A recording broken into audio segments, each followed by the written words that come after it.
Hello students, ઘન અવસ્થા chapter number 1 lecture number 7. આજે હું તમને એક એવી વસ્તુ શીખવવાનો છું કે તે એમસીક્યુ તરીકે પરીક્ષામાં લગભગ પૂછાતું હોય છે. પછી તે ગુજકેટની એક્ઝામ હોય, તમારી બોર્ડની એક્ઝામ હોય કે પછી નીટની એક્ઝામ હોય કે JEEની, પરંતુ આ પ્રકારના એમસીક્યુ પૂછાતા હોય છે. બરાબર, ઘણા બધા એમસીક્યુના જે ક્વેશ્ચન્સ છે એ તમને કરાવડાવું છું, પણ આટલું બેઝિક બરાબર યાદ રાખજો. તમને ખબર છે જ, જો 6 નંબરના લેક્ચર સુધી બરાબર તમે સમજેલા છો તો હવે પછીના આ લેક્ચરની અંદર તમને તમામ વસ્તુ આવડશે, તેની 100% ગેરંટી. પણ એ માટે 1 થી 6 લેક્ચર તમારી પાસે કમ્પ્લીટ હોવી જોઈએ. ટી છિદ્ર કોને કહેવાય, ઓ છિદ્ર કોને કહેવાય એ ખબર હોવી જોઈએ. ઘનના ખૂણાનો એકમ કોષમાં ફાળો કેટલો, 1 અષ્ટમાંશ. તો જો આ બેઝિક વસ્તુ લખી છે, આટલું યાદ રાખો જ. એકમ કોષના ખૂણા ઉપરના દરેક પરમાણુનો એકમ કોષમાં ફાળો 1 અષ્ટમાંશ, બરાબર યાદ રાખવાનું. ફલક પરના પરમાણુનો એકમ કોષમાં ફાળો 1/2, બરાબર. અંતઃકેન્દ્રમાંના પરમાણુનો ફાળો કેટલો થાય, 1. એકમ કોષની દરેક ધારનો ઘનમાં ફાળો 1/4. આ શીખવાડેલું છે, આ ખાલી માત્ર રિવિઝન કરાવડાવું છું. પ્રતિ એકમ કોષમાં ઘનમાં પરમાણુઓની સંખ્યા, તો સાદો ઘન હોય તો 1, સાદો ઘન પણ કહી શકાય, એને પ્રિમિટિવ ઘન એવું પણ કહી શકાય. એના માટે બીજો એક પણ શબ્દ છે અને એ છે આદિમ. આ બધા શબ્દો તેના માટે વપરાય. અંતઃકેન્દ્રિત ઘન, એમાં અંતઃકેન્દ્રમાં 1, ખૂણા પરના 1 એટલે ટોટલ 2. શીખવાડેલું છે ને કેવી રીતે તે, બરાબર. ફલક કેન્દ્રિતમાં ખૂણો છે તે 1, ફલક ઉપરના કુલ પરમાણુ 3, 3 ને 1 4, આ રીતે મુકાય, બરાબર. છતાંય આપણે એક કામ કરીએ, ભૂલી જવાયું હોય તો અંતઃકેન્દ્રિત ઘનમાં આવું લખું છું.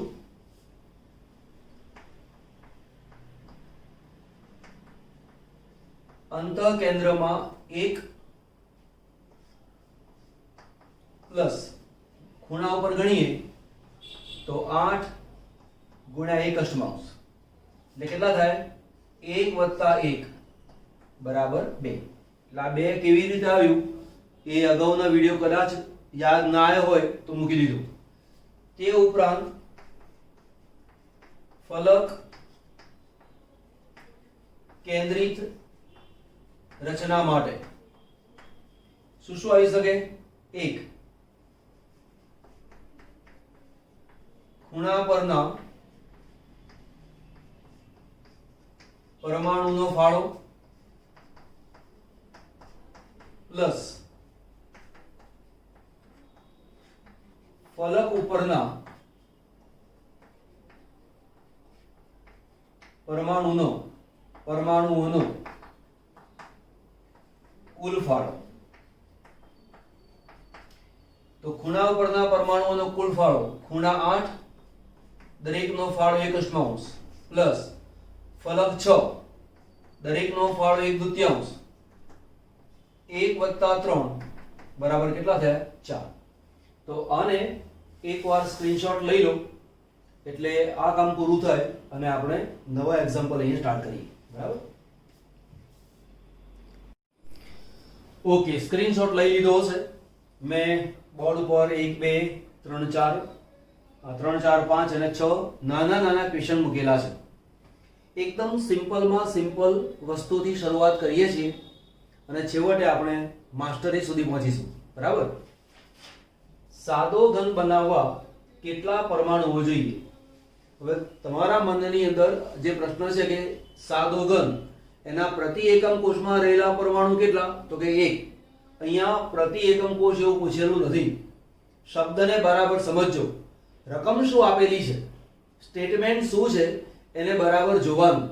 નહીં તો ઉતાવળથી જવાબ આપો, સાદો ઘન કેટલા પરમાણુ, એટલે જવાબ એટલે મોઢે હોય એટલે 1 આપી દઈએ, એવું નથી. સાદો ઘન બનાવવા એટલે કે આ સાદો ઘન બન્યો,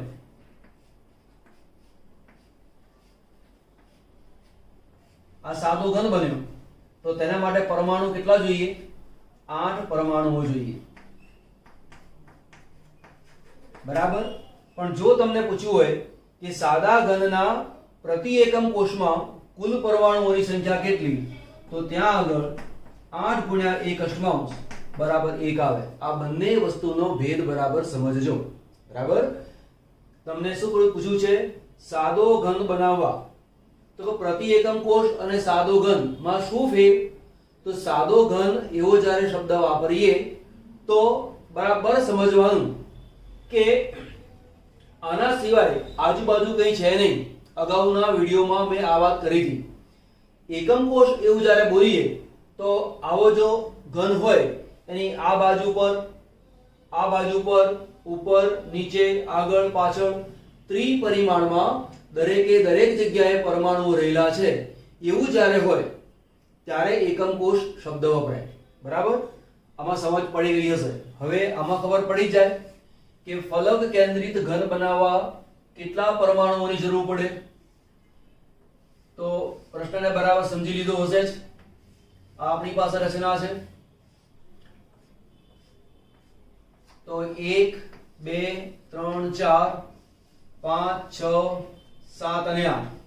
ઉપલું ફલક 9, નીચલું ફલક 10, આ ફલક 11, આ ફલક 12, આપણી બાજુનું ફલક 13, પાછલું ફલક 14.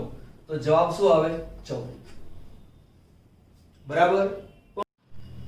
પણ જો પ્રતિ એકમ કોષ આપેલો હોય તો કેટલા ગણવાના? તો આવું ગણાય 8 ખૂણા ઉપર 8, દરેકનો ફાળો 1 અષ્ટમાંશ પ્લસ 6 ફલક 1 2 3 4 5 6, 6 ગુણ્યા 1 દૂતીયાંશ, અહીંયા આવશે 1 વત્તા 3 બરાબર 4. બંને પ્રશ્નની રચના સમજજો. બંને પ્રશ્નો જુદા છે. બંને એફસીસી પ્રકારની રચના માટે જ પ્રશ્ન પૂછેલો છે.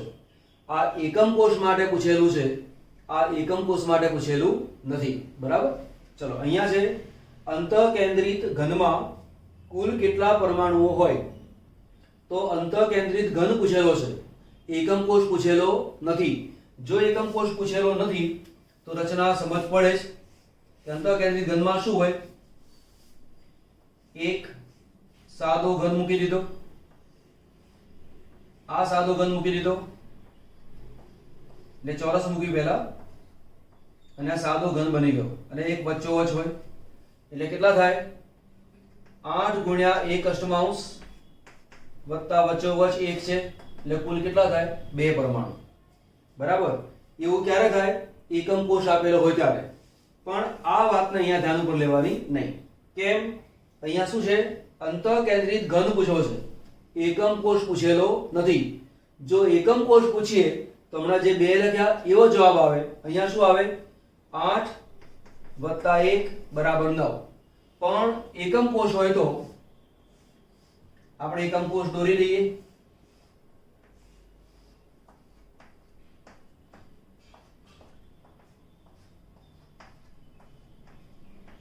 પહેલી દ્રષ્ટિએ તમે જુઓ તો આકૃતિ તો બંને સરખી જ છે, પરંતુ આ એકમ કોષ પૂછેલો છે એનો મતલબ એવો થાય કે આ જે ઘન દેખાય છે નાનો, એની આજુબાજુ ઉપર નીચે આગળ પાછળ તમામ જગ્યાએ એક પરમાણુ રહેલા છે, તો તેને એકમ કોષ કહેવાય. સ્ફટિકની નાનામાં નાની રચના એને કહેવાય એકમ કોષ. અહીંયા એકમ કોષ પૂછેલો છે તો તે સંજોગોમાં 8 ગુણ્યા 1 અષ્ટમાંશ, આ 1 વચ્ચે છે એટલે 1 વત્તા 1 બરાબર કેટલા થયા? 2.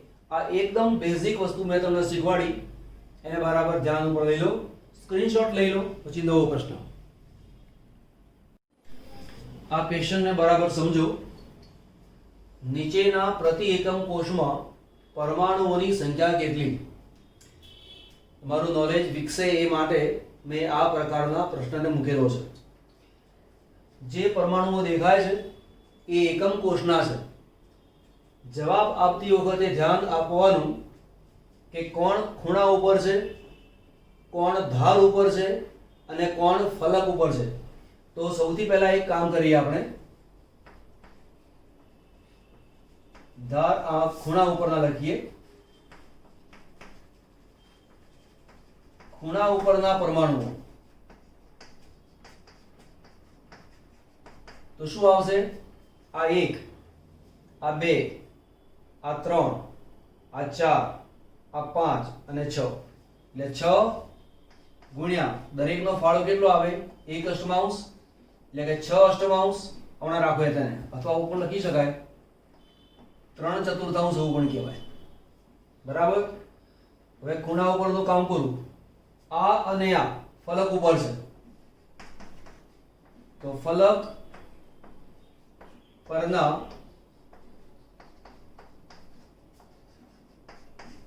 પરમાણુઓની સંખ્યા, તો ફલક ઉપર કેટલા છે? 2. દરેકનો ફાળો કેટલો કહેવાય? 1/2. ફલક ઉપરના પરમાણુનો ફાળો 1/2 આવે, એટલે આટલા બરાબર કેટલું આવ્યું? 1. હવે આ ધાર ઉપર છે, આ પણ ધાર ઉપર છે, તો ધાર ઉપરના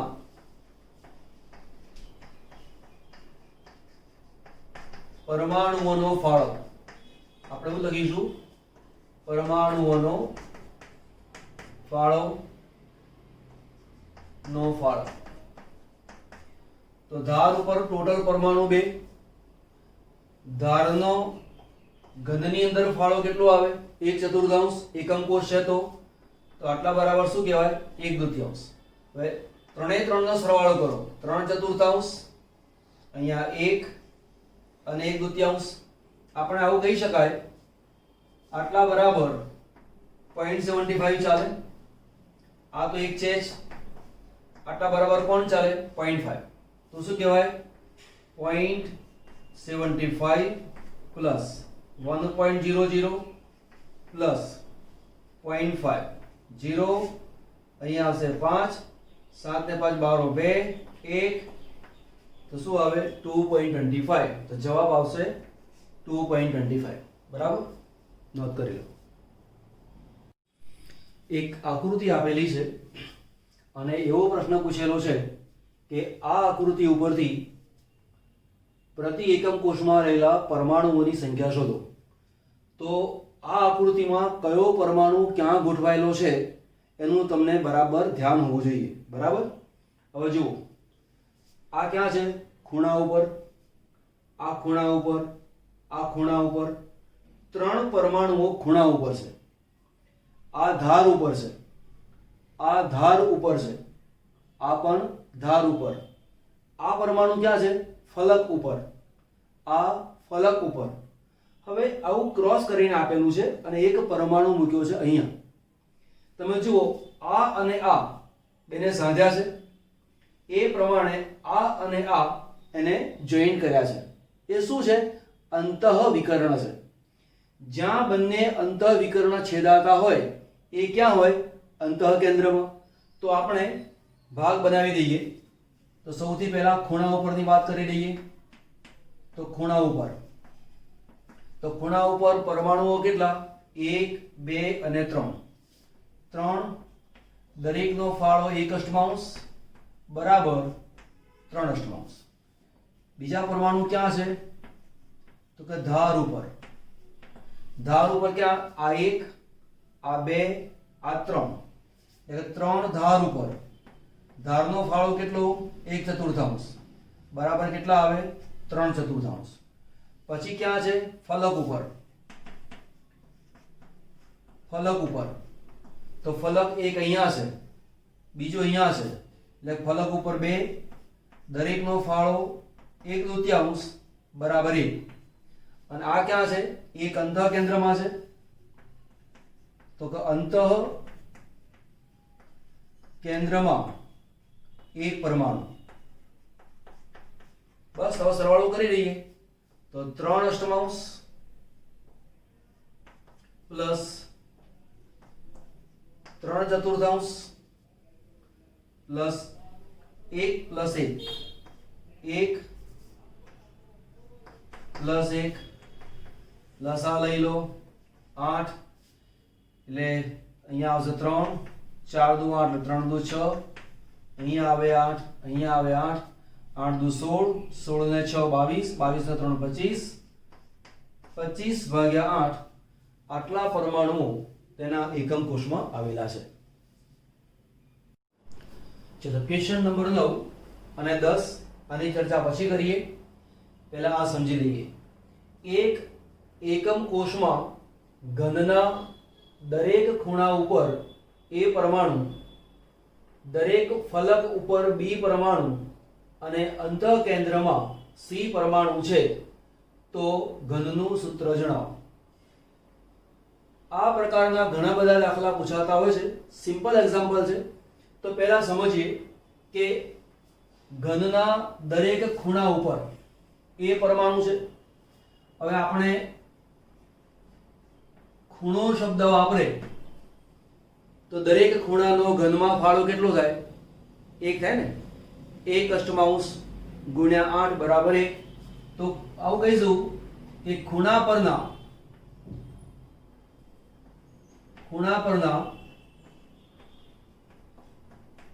પરમાણુનો ઘનમાં ફાળો બરાબર 1. therefore એની જે સંખ્યા છે એ કેટલી થાય? 1 થાય. દરેક ફલક ઉપર બે બી પરમાણુ. બીજું લઈએ, ફલકનો ઘનમાં ફાળો કેટલો હોય? 6 ફલક હોય, દરેકનો ફાળો 1/2, એટલે 6 આવું કહી શકાય 6 ગુણ્યા 1/2 બરાબર 3 થાય. તો ફલક ઉપર પરમાણુ કેટલા? 3. માટે ફલક ઉપરના બી પરમાણુઓની સંખ્યા બરાબર 3. સી ક્યાં છે? અંતઃકેન્દ્રમાં. સી અંતઃકેન્દ્રમાં છે માટે સી ની સંખ્યા બરાબર 1. અંતઃકેન્દ્રમાં એક જ પરમાણુ હોઈ શકે માટે તેની સંખ્યા કેટલી આવે? 1. તો આપણી પાસે એ જે આપેલો છે એની સંખ્યા કેટલી છે? 1. જે બી છે એની સંખ્યા કેટલી છે? 3. સી ની સંખ્યા કેટલી છે? 1. 1 ને સામાન્ય રીતે લખતા નથી તો સૂત્ર શું બને? AB3C. આવું પણ લખાય. ACB3 તો પણ ચાલે. B3AC એવું લખો તો પણ ચાલે. કોઈ પણ રીતે લખી શકાય. જે પ્રશ્નના ઓપ્શન આપેલા હોય એ પ્રમાણે જવાબ લખવાનો હોય. હવે ઓપ્શન કેવા આપે? એક આવું આપે AB3C, A3BC, ABC3, પછી કોઈ ગમે તે આપેલું હોય. આવા ભળતા ઓપ્શન આપેલા હોય તો આ જ ક્વેશ્ચન MCQ તરીકે કન્વર્ટ થઈ જાય. બરાબર. ચલો એક બીજો પ્રશ્ન છે.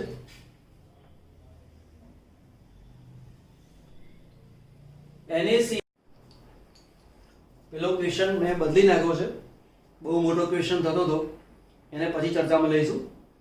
એટલે ટુકડે કામ કરીએ તો આપણને વધુ અનુકૂળ આવે એટલા માટે આવું કામ કર્યું છે. એ ક્વેશ્ચન છે IIT માં પૂછેલો છે.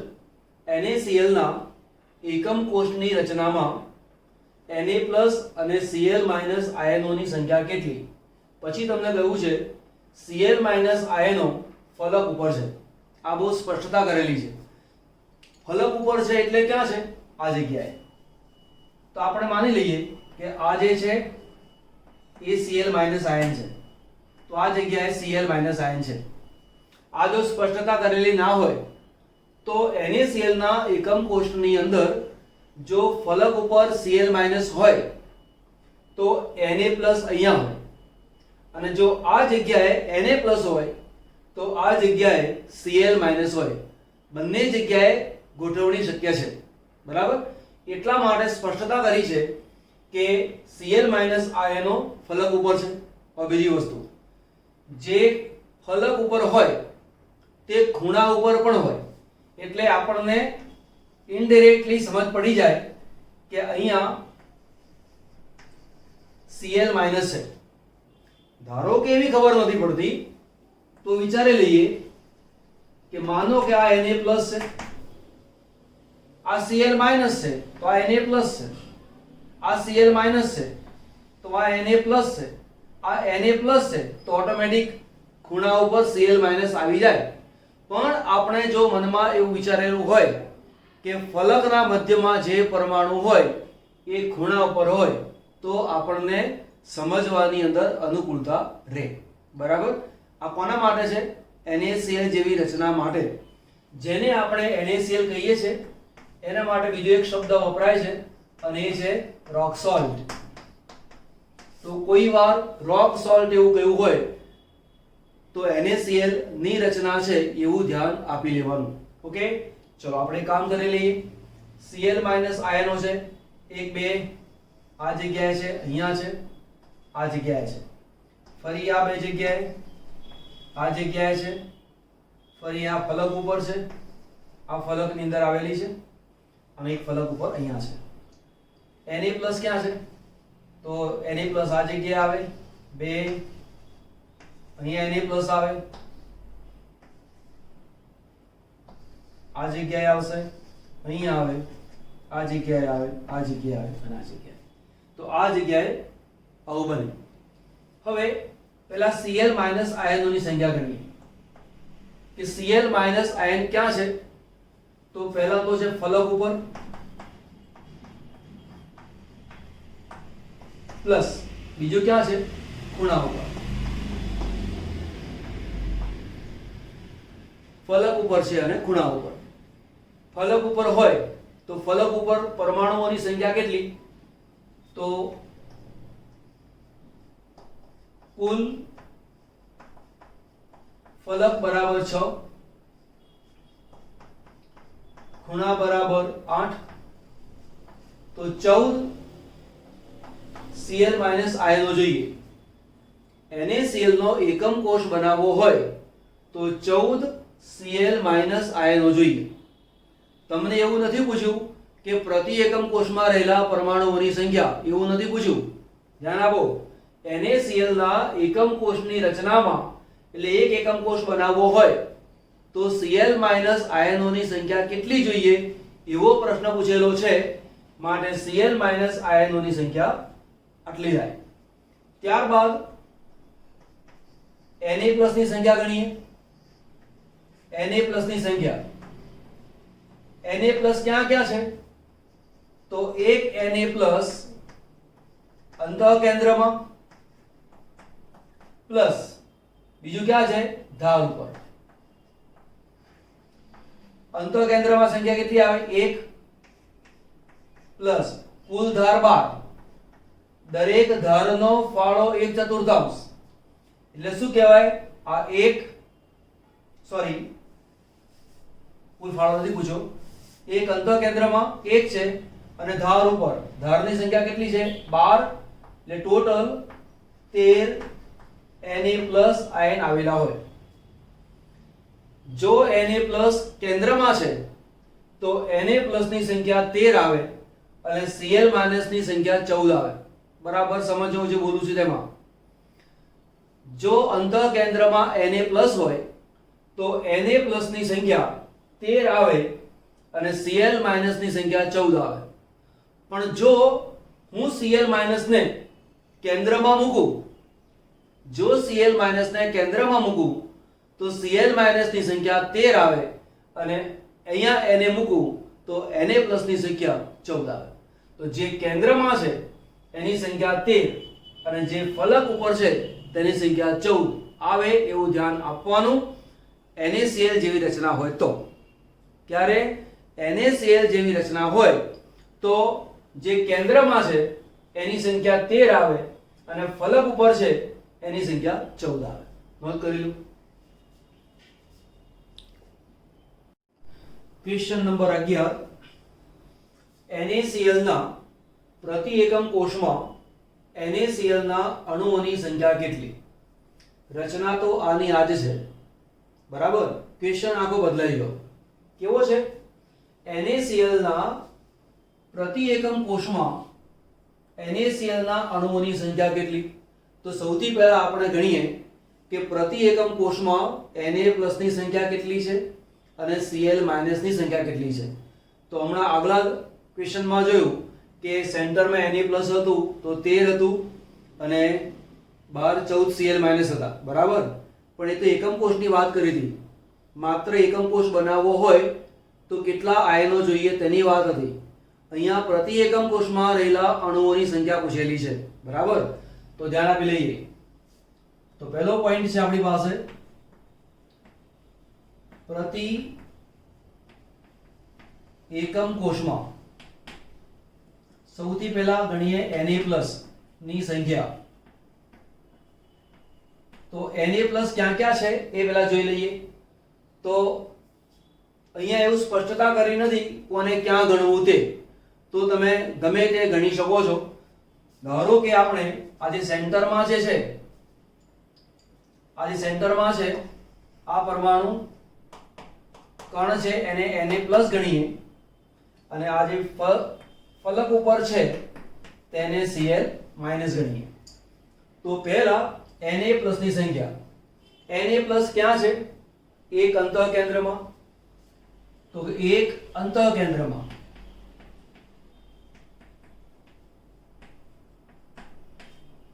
બીજા ધાર ઉપર 1 2 3 4 5 6 7 8 9 10 11 12 અને એક આ છે અને પ્લસ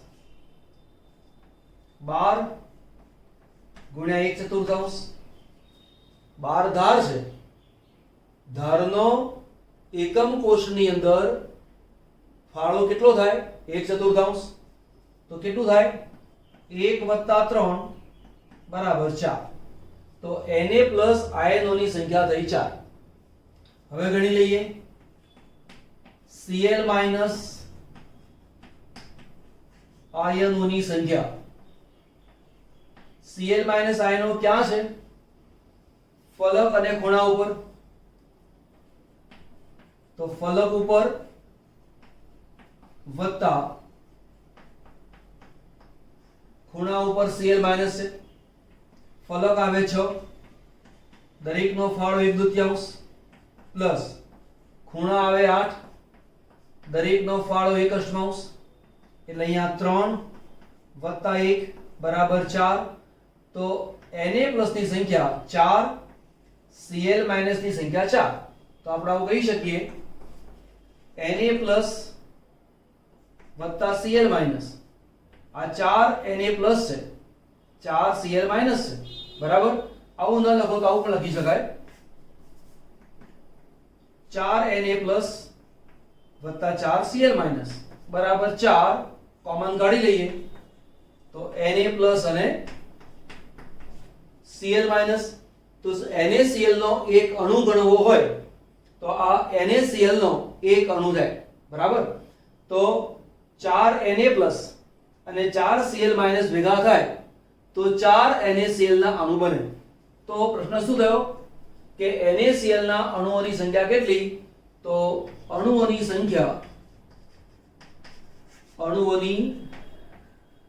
સંખ્યા બરાબર 4, બરાબર. ચલો નોંધ કરી લો ને. Question number 12. 5.85 ગ્રામ NaCl માં NaCl ના કેટલા એકમ કોષ હોય? હમણાં આપણે એવું ભણ્યા હતા કે NaCl ના એકમ કોષમાં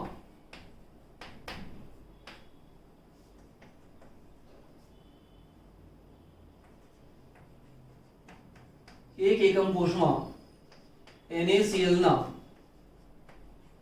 4 અણુઓ હોય. સાબિત કરીને બતાવ્યું. પરીક્ષામાં આવો પ્રશ્ન પૂછેલો હોય એની સામે 4 ઓપ્શન આવેલા હોય. એ 4 ઓપ્શનમાંથી એકને આપણે સિલેક્ટ કરવાનો છે. એટલે આને ક્વેશ્ચન તરીકે ગણો તો ક્વેશ્ચન, એને એમસીક્યુ તરીકે ગણો તો એમસીક્યુ. બંને વસ્તુ એક સરખી જ આવે. આપણને જવાબની ગણતરી આવડતી હોવી જોઈએ. ઓકે, સહેલો ક્વેશ્ચન છે. તો પહેલા આપણને એવી ખબર પડી કે આ છે, મારે અહીંયા કામ કરવું છે. તો આ જેટલા ગ્રામ છે એમાં મોલ કેટલા છે એ ગણી નાખું છું. તો પહેલો મુદ્દો છે NaCl ના મોલ.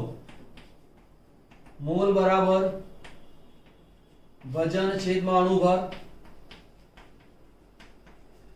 વજન કેટલું છે? 5.85 ગ્રામ. NaCl નો અણુભાર બાજુમાં ગણી લઈએ. Na નો પરમાણુ ભાર 23.0 ગ્રામ પ્રતિ મોલ. Cl બરાબર 35.5 ગ્રામ પ્રતિ મોલ.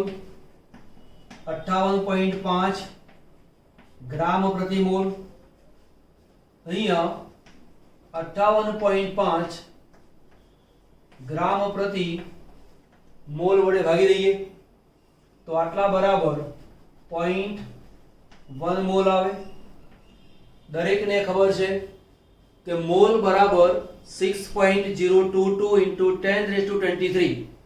આ મોલ છે એને સંખ્યામાં ફેરવીએ તો 0.1 into 6.022 into 10⁻23.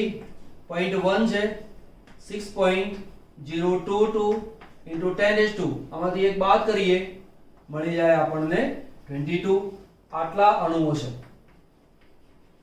હવે આપણી પાસે પ્રશ્ન શું છે કે કેટલા એકમ કોષ હોય? તો અહીં જવાબ આપી શકાય કે 4 અણુ બરાબર 1 એકમ કોષ. Therefore મારી પાસે અણુઓ કેટલા છે? આટલા છે. તો 6.022 into 10⁻22 બરાબર કેટલા અણુઓ? તો 6.022 into 10⁻22 ભાગ્યા 4.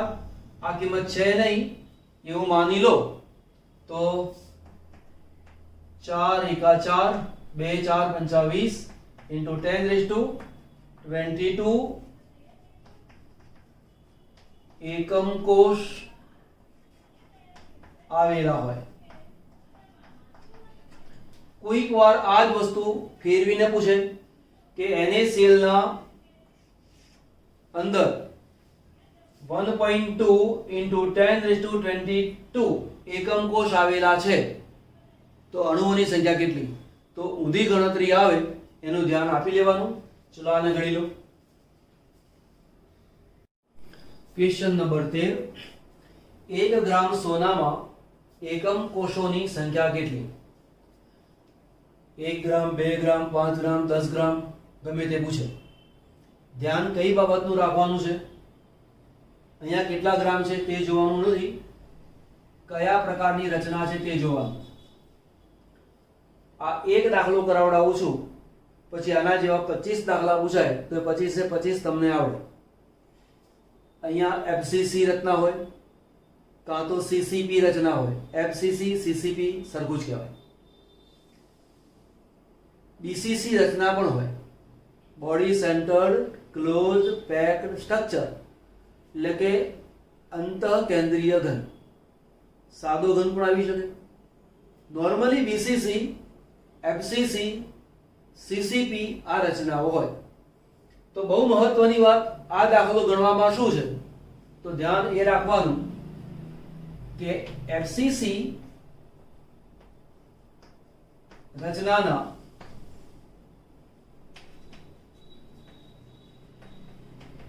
પ્રતિ એકમ કોષમાં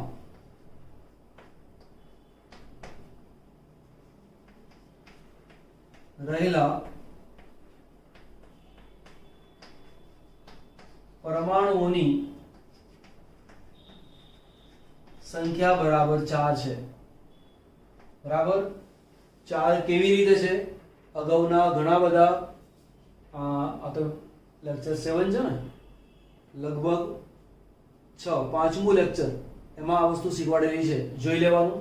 છતાં યાદ કરાવી દઉં કે ક્યાં ક્યાં આવે ખૂણો વત્તા ફલક. 8 ખૂણા દરેકનો ફાળો 1/8, 6 ફલક દરેકનો ફાળો 1/3, 1 + 3 = 4.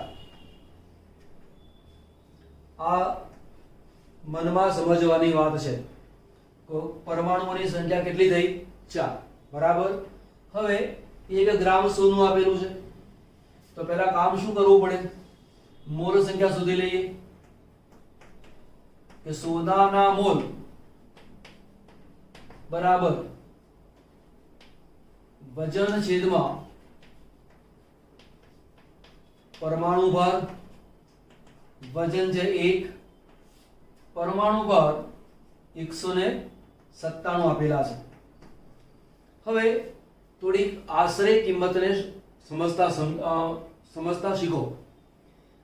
આને આશરે તમે 200 માની લો કે JEE ની અંદર કેલ્ક્યુલેટર મળતું નથી. નીટની અંદર એક્ઝામ આપવા માટે બેઠા હો ત્યાં કેલ્ક્યુલેટર હોતું નથી, મૌખિક ગણતરી હોય. તો તે સંજોગોમાં 1/197 એની ગણતરી કરશો કેવી રીતે? ના થાય. તો આપણે નજીકની કિંમત માની લેવાની, એટલે જવાબમાં થોડુંક વેરિએશન આવે એની ચિંતા કરવાની નહીં. દાખલા તરીકે ABCD જવાબ આપેલો હોય, એમાં એક કિંમત આના અનુસંધાનમાં કહેતો નથી, એક્સ્ટ્રા કહું છું. એક કિંમત 2.4 છે, એક 8.5 છે, એક 6.4 છે અને એક પોઈન્ટ છે આપણી પાસે 2.85. હવે આપણે આશરે કિંમત ગણેલી છે એમાં આની નજીકની કિંમત આવતી હોય 2.4 ની જગ્યાએ 2.1, 2.2, 2.3, 2.4, 2.5, તો એટલી કિંમતને જોઈ લો તો ખબર પડે કે આ જવાબો નથી.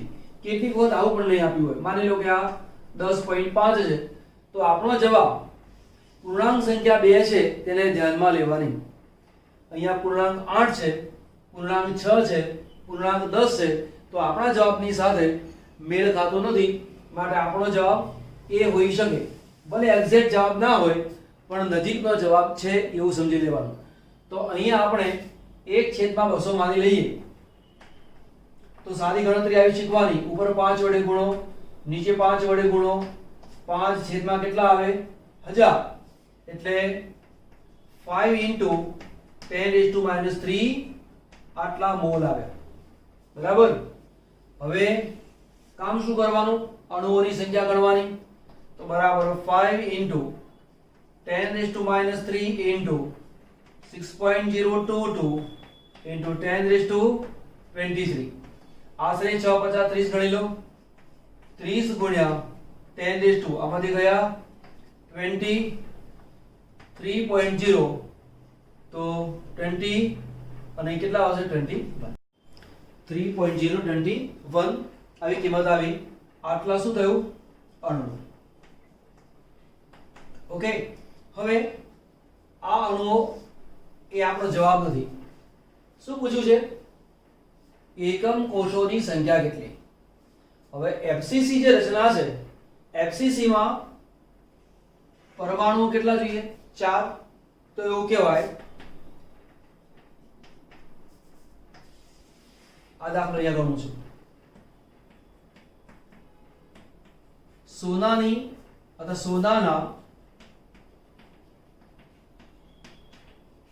સ્ફટિકની રચના FCC છે, માટે 4 પરમાણુ બરાબર 1 એકમ કોષ. અહીં આપણે જે શબ્દ વાપરીશું પરમાણુ ભાર છે એટલે અણુ શબ્દ વાપરીશું નહીં, પરમાણુઓ લખીશું, કેમ કે પરમાણુ ભાર છે અને સોનું એ પરમાણુ તરીકે હશે. 4 પરમાણુ બરાબર 1 એકમ કોષ, તો 3.0 × 10⁻21 બરાબર કેટલા એકમ કોષ? તો 3.0 10⁻21 છેદમાં 4 બરાબર જે આવે તે આપણો જવાબ. બરાબર. આમાં બહુ ખાસ મોટો ફેર પડશે નહીં. 3/4 છે. કેલ્સીથી ગણો તો પણ ચાલે, અને એવું ના કરવું હોય તો તમે આ રીતે વિચારો કે થોડીક વાર માટે વિચાર ચલો ને 3/4 પોઈન્ટ 6 ચોક 7 ચોક 28, અહીંયા 2 0 બરાબર. એમ પણ 3/4 એટલે 0.75 ખબર છે જ, તો આ મૂકી દો તો પણ ચાલે. એટલે 0.75 10⁻21 બરાબર 7.5. આ બાજુ લઈ લો તો શું થશે 20. આટલા એકમ કોષ આવેલા હોય, આટલા એકમ કોષ આવેલા હોય. નોંધ કરી લો. Question number 14. એકમ કોષના એક ઘનના ખૂણા ઉપર A પરમાણુ, ફલક ઉપર B પરમાણુઓ અને ધાર ઉપર C પરમાણુઓ છે. સ્ફટિકીકરણ દરમિયાન ખૂણા ઉપરથી 2, ધાર ઉપરથી 3 અને ફલક ઉપરથી 1 પરમાણુ દૂર થાય છે, તો ઘનનું સૂત્ર શું? બરાબર. આવડી મોટી રકમ જોઈએ એટલે એમ થાય કે આ તો નહીં આવડે, પણ સાવ સહેલું છે. પહેલા એમ વિચારો કે ખૂણા ઉપર કોણ છે? તો ખૂણા પર A છે. બરાબર ને? ખૂણા પર A પરમાણુ છે. કુલ ખૂણા કેટલા હોય? 8 હોય. તો ખૂણા ઉપર 8A હોવા જોઈએ. પણ સ્ફટિકીકરણ દરમિયાન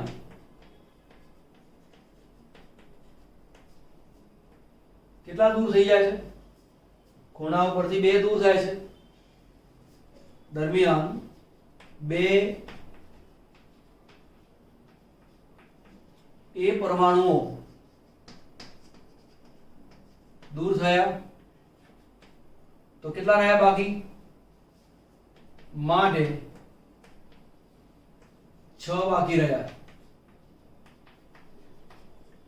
તો એની જે સંખ્યા છે કેટલી ગણવાની? જે 6 છે તે. પણ આપણને ખબર છે કે ઘન ઉપરનો જે પરમાણુ હોય તેનો એકમ કોષમાં ફાળો કેટલો હોય? 1/8. એટલે અહીંયા આપણે તેને 1/8 વડે ગુણી નાખવું તો કેટલા જવાબ આવે? 3/4 એવું આવે. ચલો B લઈએ. B ક્યાં છે? ફલક ઉપર B છે. ફલક ઉપર છે.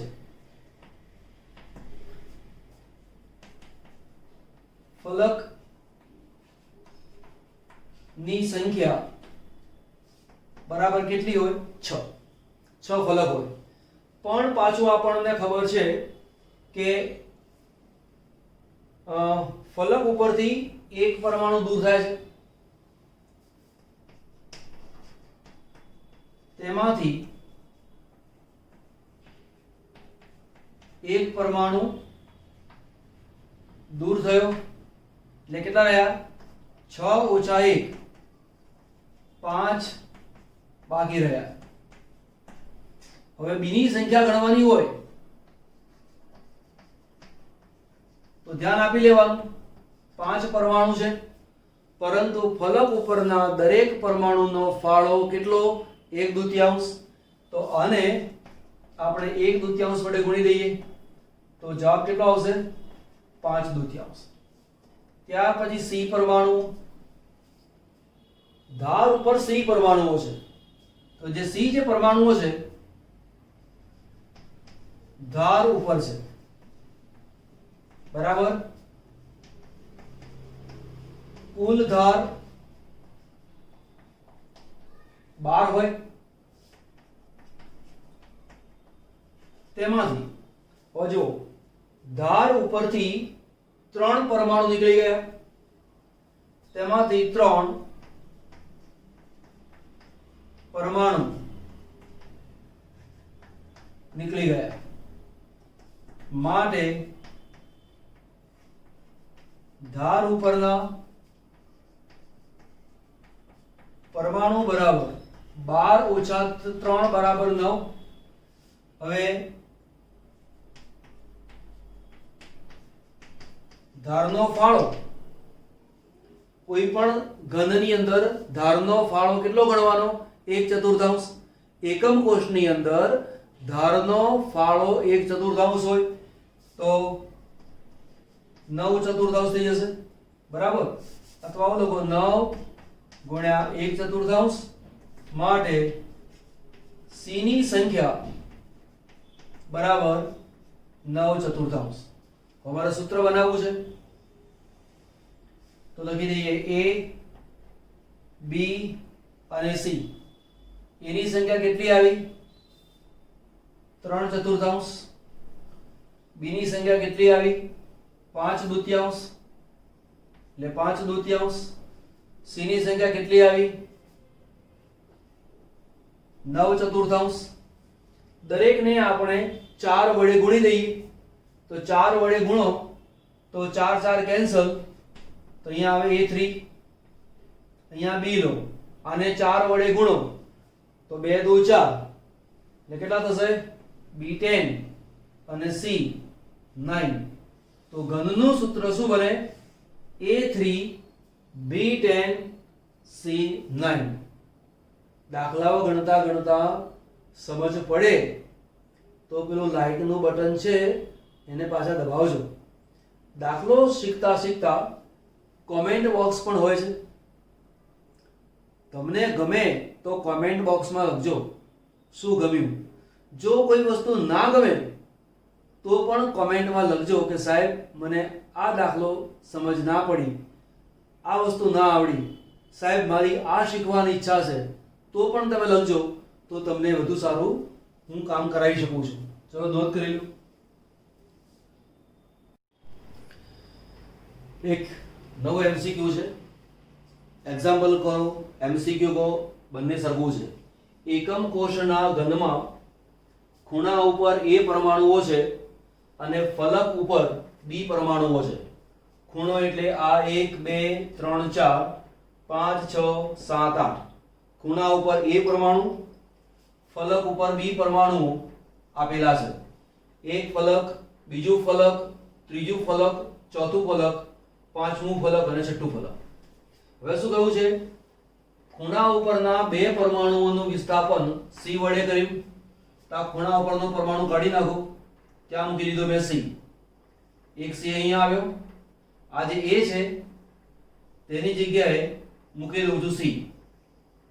C વડે વિસ્થાપન કર્યું. ફલકના 2 પરમાણુઓનું વિસ્થાપન D વડે કર્યું. તો આપણે એક કામ કરો, આ જે B છે એને કાઢી નાખો, એની જગ્યાએ D મૂકો. આ B ને કાઢી નાખો, એની જગ્યાએ D મૂકી દઈએ. હવે સંયોજનનું સૂત્ર જણાવો. ઘનનું ના હોય તો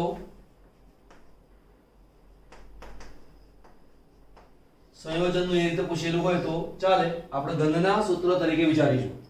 હવે જુઓ, પહેલા તો ખૂણા ઉપર કોણ છે તે ખૂણા ઉપર પહેલું કોણ છે? A. એની સંખ્યા કેટલી છે? 1 2 3 4 5 અને 6. એટલે એની સંખ્યા છે 6. દરેકનો ફાળો 1/8 બરાબર આની કિંમત આવે 3/4. એની કિંમત આવે 3/4. બીજું ખૂણા ઉપર કોણ છે? C છે. તો C ની સંખ્યા લખી લઈએ.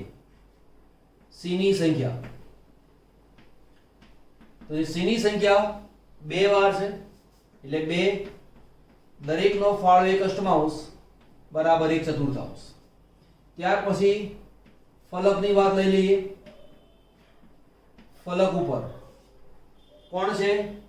B છે અને D પણ છે. તો પેલા B ની વાત લઈ લઈએ. B કેટલા છે? 1 2 3 4. ફલક ઉપરના પરમાણુની સંખ્યા 1/2 ગણાય. ફલકના પરમાણુનો ઘનની અંદર ફાળો 1/2, તો આટલા બરાબર કેટલા આવે? 2. પછી આપણી પાસે કોણ છે? ડી પણ આપેલું છે, તો ડી ની સંખ્યા ગણીએ તો ડી ની સંખ્યા 2 છે. અહીંયા આવશે 1/2 બરાબર 1. હવે સૂત્રમાં લખીશું a b c અને d. a ની કિંમત કેટલી આવી? 3/4. પછી c ની કિંમત 1/4, b ની કિંમત 2, d ની કિંમત 1. દરેકને 4 વડે ગુણી નાખો એટલે આ 4 કેન્સલ થઈ જાય, એટલે કે 4 વડે ગુણતા 4 વડે ગુણો તો શું બને? a 3, b 8, c અહીંયા લખું છું d અને 4. તો સંયોજનનું સૂત્ર કાઢી નાખું તો ઘનનું સૂત્ર શું બને આપણી પાસે? આ બને. આ જે ઘન છે એ એકમ કોષનો યાદ રાખવાનું, એકમ કોષનો ઘન છે, અને તો જ આપણે એક અષ્ટમાંશ લખી દઈએ. આપણે ખ્યાલ આવ્યો? ચલો લખી લો.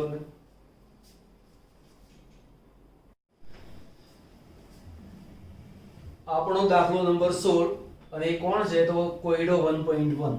ચોપડીમાં જે 1.1 આપેલો છે તે. એટલે ચોપડીના દાખલાની શરૂઆત હજી હવે કરી. તે ઉપલા જે દાખલા મેં ગણાવડાયા 1 થી 15 એ તો એક્સ્ટ્રા છે, અને હજી પણ એક્સ્ટ્રા દાખલા બીજા આવડશે.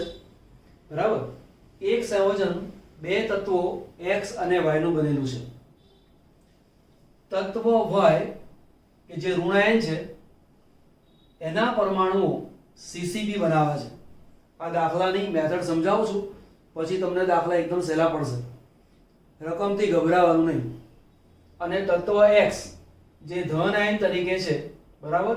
તો તત્વ x ના પરમાણુઓ બધા જ અષ્ટફલકીય છિદ્રો ભરી દે છે. ચલો આ દાખલો ગણાવતા પહેલા એક બીજી વાત સમજાવું તમને, બરાબર ધ્યાન આપજો. કે જ્યારે પણ તમને એવું પૂછેલું હોય કે CCP રચના બનાવે છે, બરાબર? તો માની લો કે આ એક પરમાણુ છે, આ બીજો પરમાણુ છે. આપણે આની વાત નથી કરતા, નોર્મલ વાત કરું છું. આ એક પરમાણુ છે, આ ઋણ આયન છે, આ ઋણ આયન છે, આ ઋણ આયન છે, અને આ જે ખાલી જગ્યા છે એમાં ધન આયન આવે. ધન આયન કરતા ઋણ આયનનું કદ મોટું હોય. ધન આયન કરતા ઋણ આયનનું કદ મોટું હોય, એટલે ઋણ આયનો એકબીજાની નજીકમાં ગોઠવાય તો વચ્ચે ખાલી જગ્યા ઉત્પન્ન થાય, અને જે ખાલી જગ્યા ઉત્પન્ન થાય એની અંદર ધન આયન ગોઠવાય. બરાબર? આ વસ્તુને યાદ રાખજો. એટલે લખ્યું છે તત્વ y ઋણ આયન તરીકે એ તત્વ y ના પરમાણુઓ CCP બનાવે છે. હવે જ્યારે CCP બનાવે છે એવું લખેલું હોય તો તમારે શું ધ્યાનમાં લેવાનું છે તે. બરાબર? તો જો સૌથી પહેલો બહુ જ અગત્યનો પોઈન્ટ, રકમ આવડી મોટી છે, દાખલો સાવ નાનો છે, તો તમારે વિચારવાનું શું? જે પરમાણુ CCP રચના બનાવતો હોય એની સંખ્યા સ્મોલ n ધારી લેવાની. બરાબર? તો કોણ બનાવે છે એવું? કે y નું બનેલું છે, તત્વ y ના પરમાણુઓ CCP બનાવે છે. y ના પરમાણુઓ CCP રચના બનાવે છે. ધારો કે y ની સંખ્યા બરાબર સ્મોલ n છે. જે CCP રચના બનાવતું હોય એની સંખ્યાને તમારે ધારી લેવાની n. હવે આ દાખલાનો મેઇન કોન્સેપ્ટ શું છે?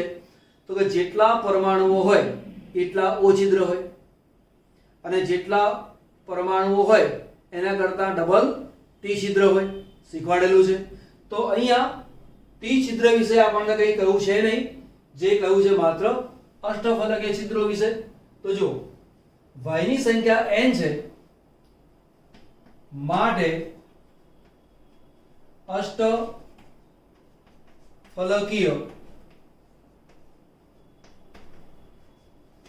છિદ્રોની સંખ્યા પણ સ્મોલ n છે, બરાબર. તો જેટલા y પરમાણુઓ છે એટલા અષ્ટફલકીય છિદ્રો છે. હવે અષ્ટફલકીય છિદ્રોમાં કોણ છે? તત્વ x ધન આયન તરીકે, એટલે કે તત્વ x ના પરમાણુઓ બધા જ અષ્ટફલકીય છિદ્રો ભરી દે છે. એટલે કે આ છિદ્રોમાં x પરમાણુ સમાઈ જાય છે. માટે x ની સંખ્યા બરાબર n થાય. સીસીપી રચના કોણ બનાવે છે? y. એની સંખ્યા કેટલી ધારી? n. બરાબર. જેટલા પરમાણુઓ હોય એટલા O છિદ્ર હોય, જેટલા પરમાણુઓ હોય તેટલા O છિદ્ર હોય. n પરમાણુ ધાર્યા છે તો O છિદ્રો કેટલા હોય? n જ હોય. અને દરેક O છિદ્રની અંદર x છે તો x ની સંખ્યા કેટલી કહેવાય? n જ કહેવાય. તો આવું કહી શકાય. તો પહેલો છે y પરમાણુ, એની સંખ્યા છે n. x પરમાણુ, એની સંખ્યા n. બંનેમાં n અને n કોમન છે, માટે ઘનનું સૂત્ર બરાબર yx અથવા xy, બંનેમાંથી કંઈ પણ લખો તો પણ ચાલે. બરાબર. ચલો નોંધ કરી લો. એક એક્ઝામ્પલ છે, AI ટ્રિપલમાં પૂછાયેલો છે. A અને B તત્વોથી બનેલા એક સંયોજનમાં B તત્વો દ્વારા HCP લેટીસ રચાય છે. કયા તત્વો દ્વારા? B તત્વો દ્વારા. અને A તત્વો ચતુષ્ફલકીય છિદ્રોના 2/3 ભાગ રોકે છે. તો પહેલા તો એ સમજો કે B તત્વ દ્વારા HCP રચના બને છે. ધારો કે B ની સંખ્યા બરાબર સ્મોલ n છે, માટે T છિદ્રોની સંખ્યા બરાબર 2n થાય. ક્લિયર? હમણાં ભણ્યા ને આપણે કે ભાઈ જે HCP રચના બનાવતું હોય અથવા જે CCP રચના બનાવતું હોય એની કિંમત આપણે ધારી લેવાની અને તેને n તરીકે સ્વીકારી લેવાનો. એટલે કે A અને B તત્વોથી બનેલા સંયોજનમાં B તત્વ દ્વારા HCP રચના બને છે. તો B ની સંખ્યા n. બરાબર. હવે જો B ની સંખ્યા n હોય તો ચતુષ્ફલકીય છિદ્રોની સંખ્યા તેના કરતા બમણી હોય, એટલે કે T છિદ્રોની સંખ્યા 2n થાય. હવે શું પૂછ્યું છે? A તત્વો ચતુષ્ફલકીય છિદ્રોના 2/3 ભાગ રોકે છે. તો કે A ની સંખ્યા બરાબર છિદ્રો કેટલા છે? 2n. એનો કેટલો ભાગ છે? 2/3 ભાગ. એટલે 2/3 વડે તમે ગુણી નાખો તો કિંમત કેટલી આવે? 2 દુ 4, 4n અને છેદમાં 3. A ની કિંમત 4n અને 3. B ની કિંમત કેટલી આવી? n. તો સૂત્ર આવું બને. પહેલા આપણે B દર્શાવો, પછી A લખો, અહીંયા n મૂકો, અહીંયા કેટલા આવે? 4n/3 બરાબર. n અને n આપણે લખીએ નહીં તો સૂત્ર શું બને? B અહીંયા A, અહીંયા શું બને? 4/3. આ 3 ને ગુણી નાખો અથવા B ને 3 વડે ગુણીએ, A ની કિંમતને 3 વડે ગુણીએ તો શું બને? B3 અને A આ કેટલા આવશે? 4. તો સૂત્ર શું બને? B3A4 અથવા A4B3 પણ કહેવાય, અથવા A4B3 આવું પણ કહેવાય. ચલો લખીએ. નવો દાખલો લઈએ. આ દાખલાને આપણે ચેન્જ કરી દઈએ. થોડોક આમાં રકમમાં આપણે ફેર કરી દઈએ છીએ ને રકમમાં ફેર કરવાથી આપણને કેવું સરસ રીતે આપણે જોઈએ છિદ્રોનો 2/3 ભાગ એવું લખ્યું છે ને તો એ તત્વો ચતુષ્ફલકીય છિદ્રોના 25% ભાગ રોકે છે આને કાઢી નાખીએ 9 એડ કરીએ તથા C પરમાણુઓ અથવા C તત્વના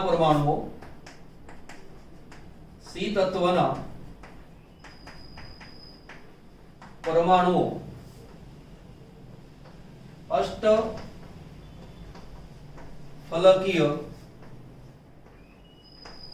છિદ્રોના 10% રોકે છે તો સંયોજનનું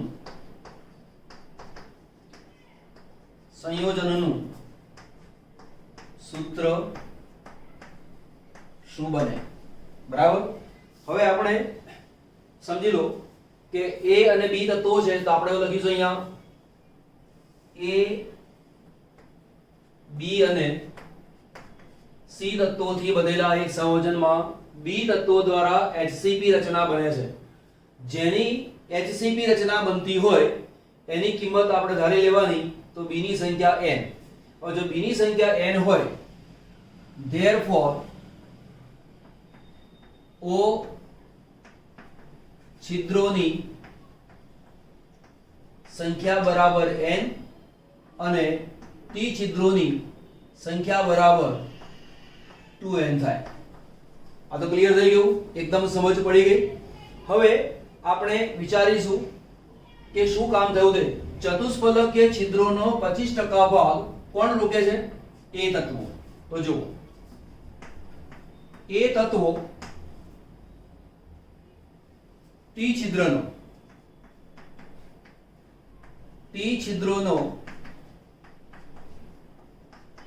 25% ભાગ રોકે છે therefore और टी छिद्रो છે કેટલા 2n તો a બરાબર 2n 25% એટલે શું ગણવાનું 25/100 25/100 એટલે શું 1/4 એટલે આવું કહી શકાય 2n ગુણ્યા 1/4 બરાબર 2 2 4 n ભાગ્યા 2 કોની કિંમત આવી આ a ની હવે C તત્વનો પરમાણુ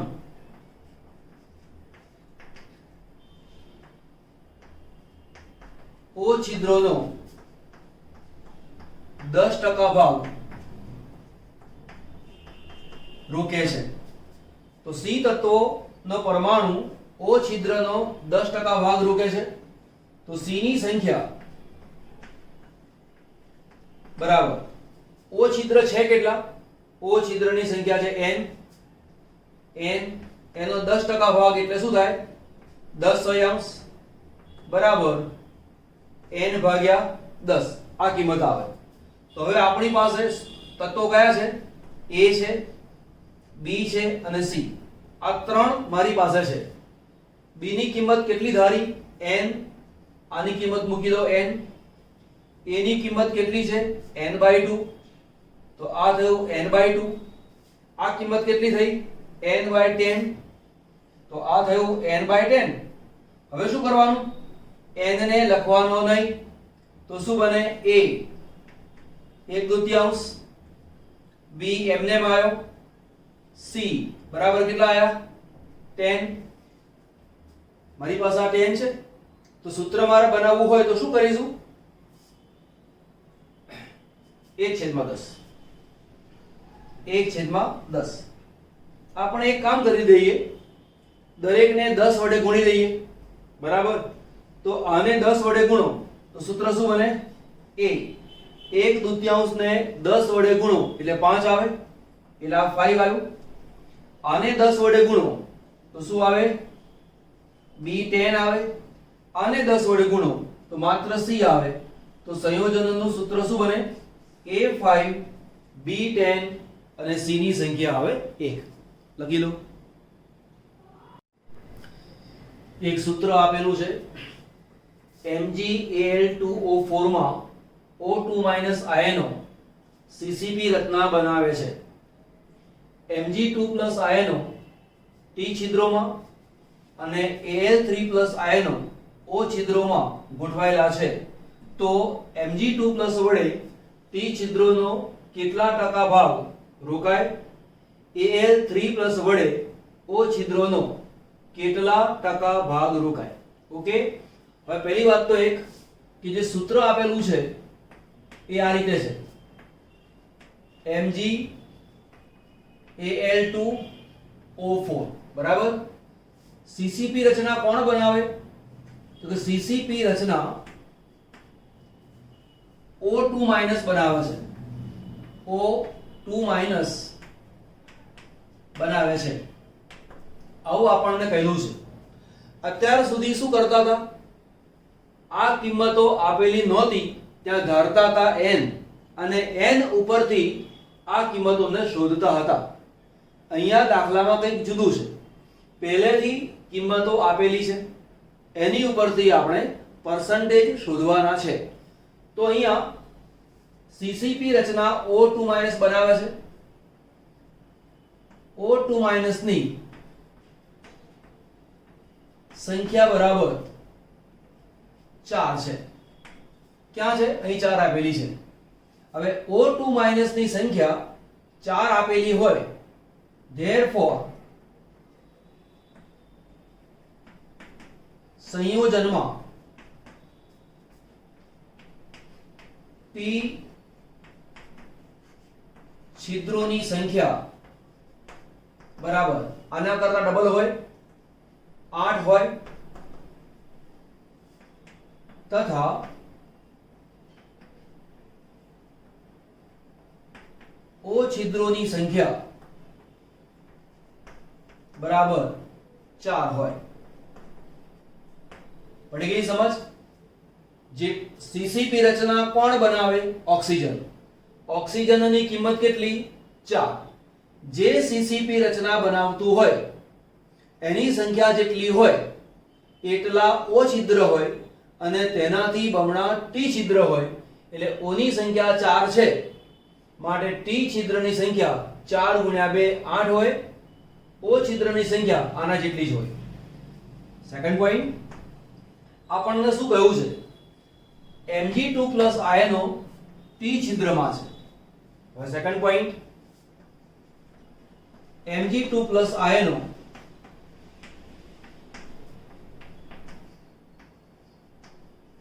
T છિદ્રમાં છે. और T છિદ્રની સંખ્યા કેટલી છે? 8. એટલે કે જો Mg2+ આયનોની સંખ્યા બરાબર 8 હોય તો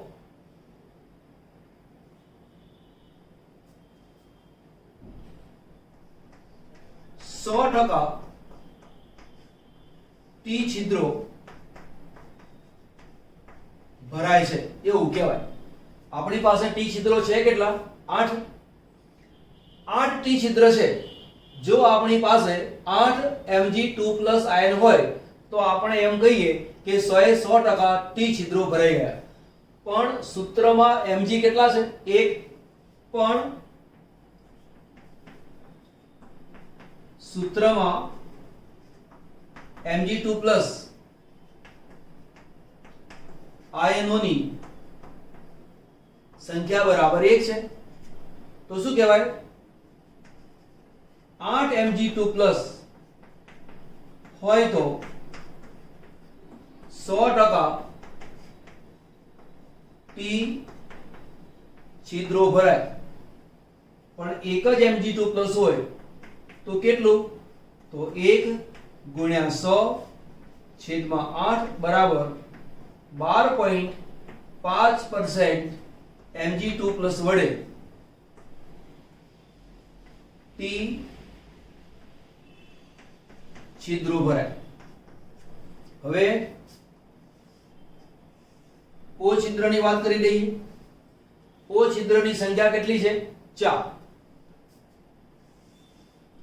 ઓ છિદ્રમાં કોણ છે? તો ઓ છિદ્રમાં Al3+ છે. તો ઓ છિદ્રોમાં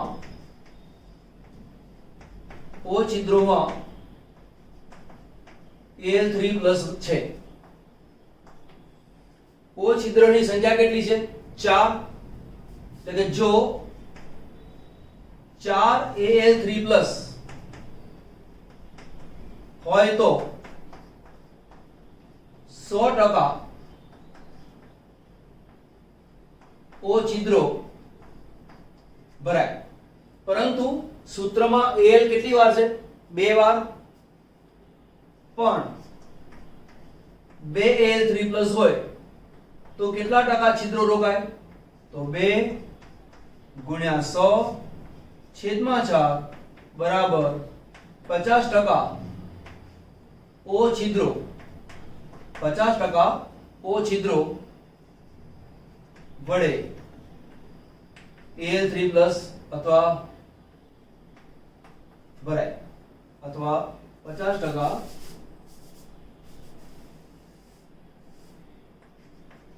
Al3+ વડે ભરાય. બરાબર? ચલો નોંધ કરી લો. W, X અને Y પરમાણુઓ વડે એક સંયોજન બને છે. Y પરમાણુ CCP રચના બનાવે છે. W પરમાણુઓ O છિદ્રનો 10% ભાગ અને T છિદ્રનો 25% ભાગ રોકે છે. જ્યારે X પરમાણુઓ T છિદ્રનો 40% ભાગ રોકે છે.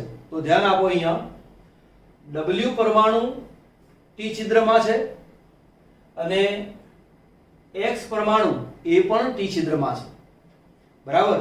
તો હવે કોણ કેટલા ટકા ભાગ રોકે છે એની આપણે કામ કરી લઈએ. હવે જુઓ, ધારો કે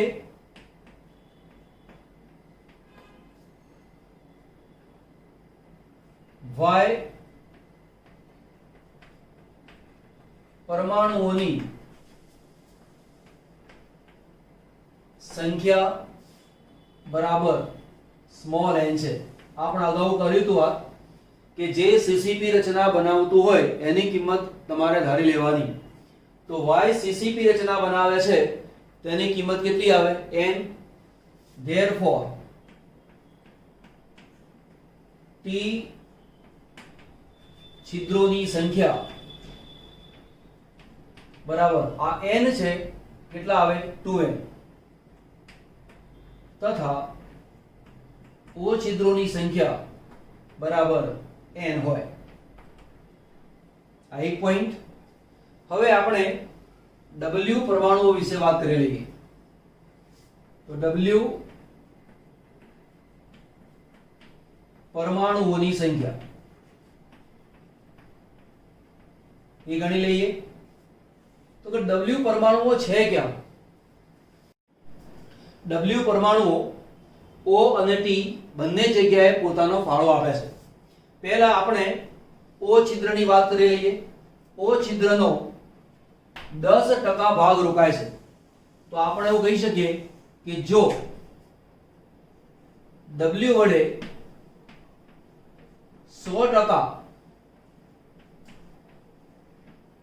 O છિદ્રોનો ભાગ રોકાય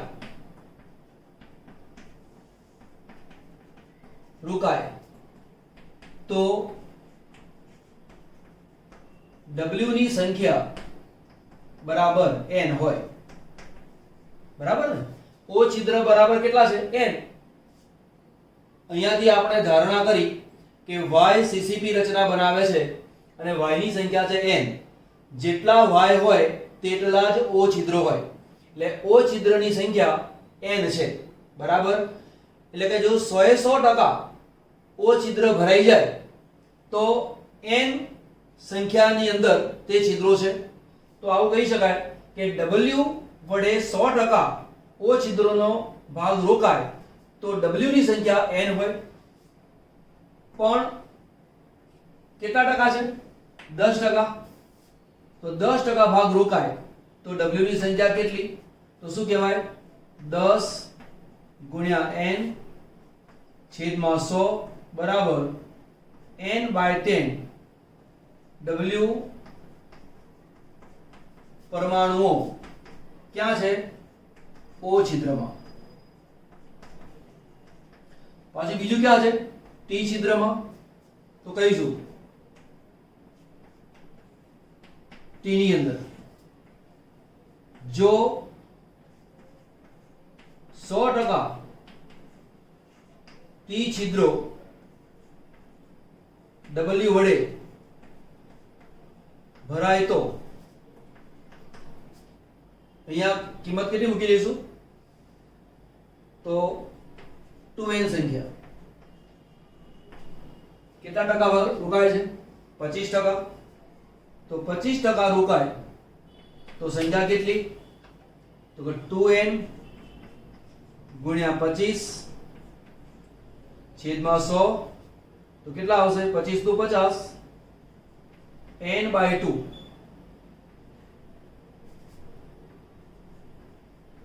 W પરમાણુઓ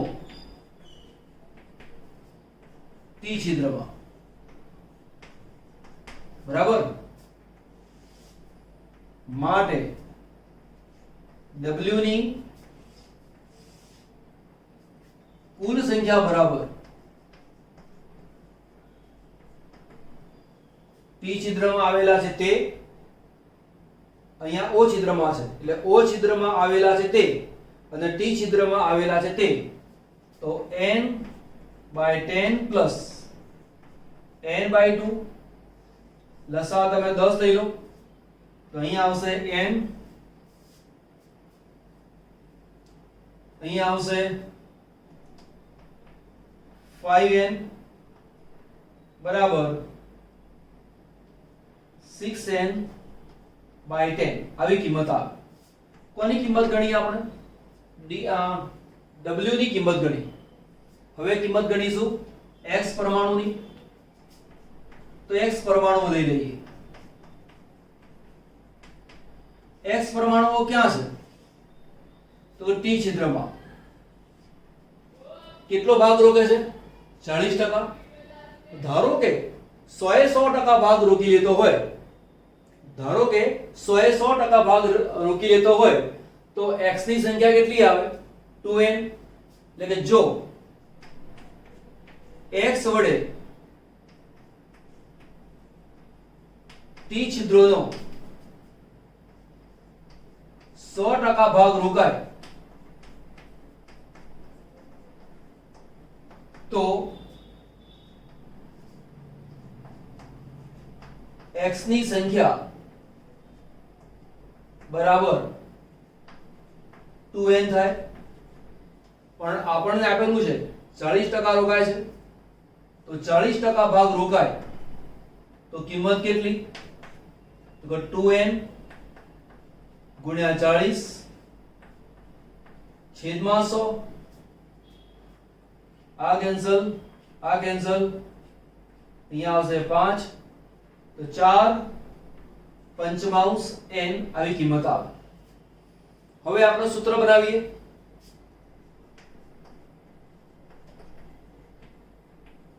સંયોજનનું સૂત્ર બરાબર સંયોજનમાં કોણ કોણ છે? x છે, y છે અને z છે. y ની કિંમત આપણે n ધારી લીધી છે. x ની કિંમત કેટલી આવી? 4/5n. તો અહીંયા દર્શાવીશું 4/5n અને z wxy છે ને સંયોજનનું સૂત્ર છે w x અને y. આની કિંમત n છે. પછી x ની કિંમત 4n/5, w ની કિંમત 6n/10. હજી આગળ ગણી લઈએ. આટલા બરાબર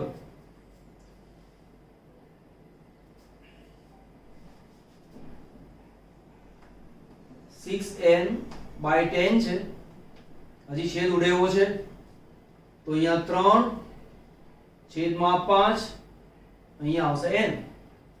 તો w ની સંખ્યા કેટલી આવે 3/5 અને n. n દરેકમાં કોમન છે, એને ગણતરીમાં લેવાનું નહીં.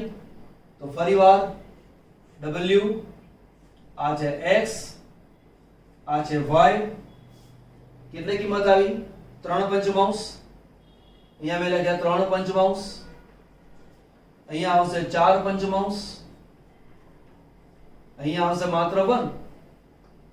દરેકને 5 વડે ગુણી નાખો તો સૂત્ર શું બને w 3 x 4 અને y કેટલા આવે 5. તો આ w 3 x 4 y 5 એવું સૂત્ર બને. બરાબર, નોંધ કરી લો. ચાલો